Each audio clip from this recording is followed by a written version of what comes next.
السلام علیکم مینوال امید لرم چې تاسو به ټول روغ جوړ کوئ. د شهنشاه افریدي واده د شهید افریدي د لور سره وشو.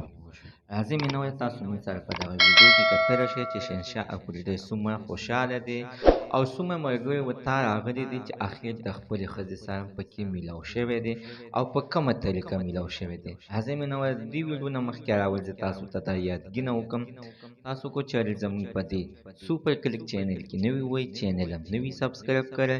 مهرباني وکړئ تاسو زموږ د سپر کلک چینل د سره سبسکرایب کړئ خوا کې سره د ټلۍ نشان ووهئ چې هر یو نوی معلوماتي ویډیو تاسو ته په اسانۍ باندې در ورسیږي.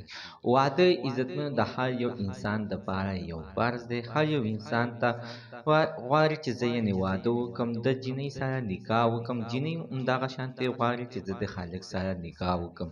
چې عزتمنو دا د شهنشاه افریدي او د شهید افریدي په منځ کې رشته ده.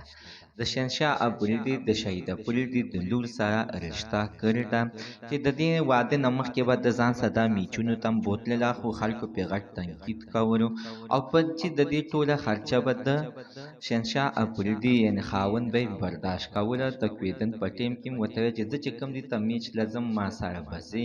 خو د دغه ټیم کې عزتمن شهید افریدي مورث و خلکو به پرې ډېر سخت تنقید نه کوو خو په یو میچ کې دغه شانتې تللي وو چې خلکو پرې تنقید کړی دی. شهنشاه افریدي بیا مجبوره شو چې واده یې وکړله او ولې میرې کسان راټول کړل او ویې ویل چې زه یعنې سړی هم واده کول غواړم. ځکه عزتمنو چې خلک نه تنقید ختم شي. عزتمنو ښه ښایسته جینۍ ده او ښه ښایسته خلک ته هم واده شوله.